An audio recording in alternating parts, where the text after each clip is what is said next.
Hello friends, slate chalk and টকে তোমাদের সবাইকে স্বাগত। আজকে আবারও তোমাদের জন্য বীরবলের একটি গল্প নিয়ে চলে এসেছি। আজকের গল্পের নাম বীরবলের পরীক্ষা। বীরবলের প্রখর বুদ্ধির কথা ক্রমশ দেশে বিদেশে ছড়িয়ে পড়ছিল। একদিন পারস্যের সম্রাট তার মন্ত্রীর সঙ্গে এই বিষয়ে আলোচনা করছিলেন। তিনি তার মন্ত্রীকে বলছিলেন, আপনি বীরবলের কথা শুনেছেন? লোকটা নাকি অসম্ভব বুদ্ধি রাখে। মন্ত্রী বলেন, হ্যাঁ জাহাপনা, এখনো অবধি কেউ তাকে হারাতে পারেনি। এমনও শুনেছি বাদশাহও নাকি বিশেষ দরকারে তার পরামর্শ ছাড়া চলেন না। বীরবলের দূরদৃষ্টি মারাত্মক। মন্ত্রীর এই কথাটা জাহাপনার মনে একটা সন্দেহ জাগায়। তিনি ভাবতে থাকেন, দূরদৃষ্টি মারাত্মক, কিন্তু সেই দূরদৃষ্টিটা কতটা, সেইটা নিয়ে জাহাপনা বেশ খানিকক্ষণ ধরে ভাবনা চিন্তা শুরু করেন। তখন তিনি ঠিক করেন, দূরদৃষ্টি যদি মারাত্মক হয়ে থাকে তাহলে সে বিষয়ে একটা পরীক্ষা করা যেতে পারে। এই জন্য তিনি অনেক রকমের পরিকল্পনা মনে মনে ভাবতে থাকেন এবং একটি পরিকল্পনা তার নিজের খুব মনোমত হয়। তিনি বলে ওঠেন, হয়েছে, এতেই বুঝবো বীরবলের কেমন দূরদৃষ্টি। দারুণ একটা মতলব মাথায় এসেছে। যেই ভাবা সেই কাজ। তিনি অমনি মন্ত্রীকে ডেকে পাঠালেন এবং বললেন, আপনি এখনই বীরবলকে আমার তরফ থেকে নিমন্ত্রণ করে পাঠান। জো হুকুম জাহাপানা বলে মন্ত্রী সেই নিমন্ত্রণপত্র পৌঁছে দেন সম্রাট আকবরের রাজসভায়। নিমন্ত্রণপত্র তো পায় বীরবল। এতে সে যৎপরনাই আনন্দিতও হয়, কিন্তু তার সাথে সাথে একটু চিন্তিত। তিনি মনে মনে ভাবতে থাকেন, নিমন্ত্রণ করেছে তো বুঝলাম, কিন্তু কেন? যাক, যেতে যখন হবেই তোড়জোড় শুরু করি। মনের আনন্দে বীরবল কয়েকদিনের মধ্যেই পারস্য দেশে হাজির হয়। পারস্যের অপূর্ব সুন্দর দৃশ্য তার মনকে অনেক বেশি আনন্দিত করে তোলে। এক সময় তিনি রাজপ্রাসাদে প্রবেশ করে। পারস্যের সকল নাগরিক তাকে সাদরে সম্ভাষণ জানায়। মন্ত্রীর সঙ্গে বীরবল রাজ দরবারের দিকে এগোতে থাকে। মন্ত্রী তাকে বলেন, সম্রাট আপনার জন্যই অপেক্ষা করছেন। অবশেষে রাজ দরবারের সামনে এসে মন্ত্রী তাকে বলেন, এবার আপনি ভেতরে যান বীরবল। ভেতরে কিন্তু বীরবলের জন্য একটা নতুন চমক অপেক্ষা করছিল। যেই বীরবল মন্ত্রীর কথা মতো রাজদরবারে প্রবেশ করেছেন, হঠাৎ চারিদিক থেকে গমগমে শব্দে সবাই মিলে বলে ওঠে, স্বাগতম বীরবল, স্বাগতম। আপনি এসে আজ পারস্য রাজ্য ধন্য করেছেন।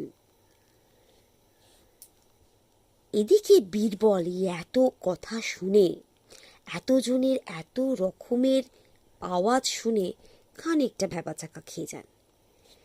তিনি দেখেন এবং মনে মনে বলেন, এ কি দেখছি রে বাবা, মাথার মধ্যে সব যে তালগোল পাকিয়ে যাচ্ছে। এখন কি করি? মহা ফ্যাসাদে পড়লাম। কি ফ্যাসাদে পড়লেন বীরবল? তাহলে চলুন শোনা যাক। বীরবল দেখলেন যে রাজার বেশে অনেকেই রাজ সিংহাসনে বসে আছেন এবং তারাই সমবেত কণ্ঠে বীরবলকে স্বাগতম জানাচ্ছেন। বীরবল ব্যাপারটা বুঝতে পারলেন। তিনি মনে মনে ভাবলেন, বুঝেছি, এটা ইচ্ছে করেই করা হয়েছে, আমাকে বোকা বানানোর জন্য। সবার একই পোশাক, গায়ের গয়না, এমনকি পাগড়ি পর্যন্ত, কিন্তু এদের মধ্যে একজনই সম্রাট। কোনজন? প্রথম না দ্বিতীয়? না, না, কোনজন বুঝতে পারছে না ঠিক। অনেকক্ষণ ধরে পর্যবেক্ষণ করার পর বীরবল সঠিকভাবে সম্রাট কে তাকে চিনতে পারলেন এবং তার সামনে গিয়ে তাকে বললেন, আমার অভিবাদন গ্রহণ করুন সম্রাট।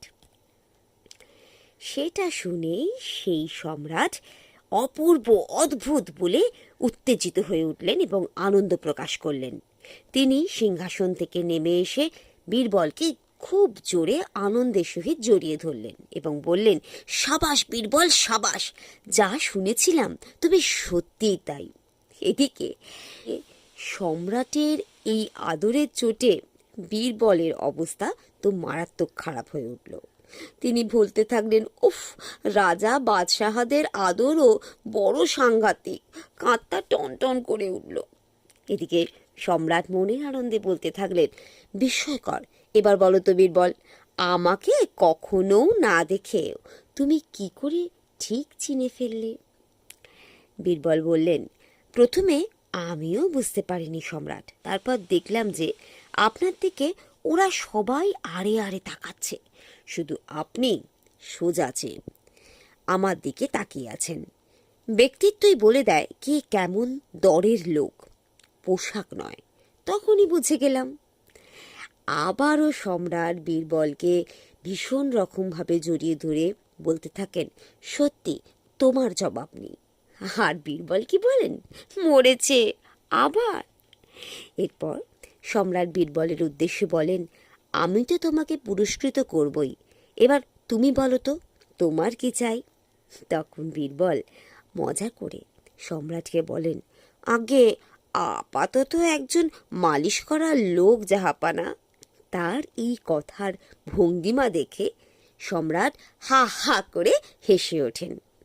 তারপর পারস্য দেশে খুব ভালোভাবে আতিথেয়তা পেয়ে আনন্দ করে থেকে 2 দিন পর বীরবল আবার ফিরে চলেন যে দেশের উদ্দেশ্যে। বন্ধুরা, কেমন লাগলো আজকের গল্পটা আমাকে জানিও কিন্তু। ভালো লাগলে লাইক, শেয়ার আর সাবস্ক্রাইব করতে ভুলো না কিন্তু। তোমরা সবাই ভালো থেকো। একটা নতুন গল্প নিয়ে আমি তোমাদের কাছে চলে আসব। আজ এই পর্যন্তই, টাটা।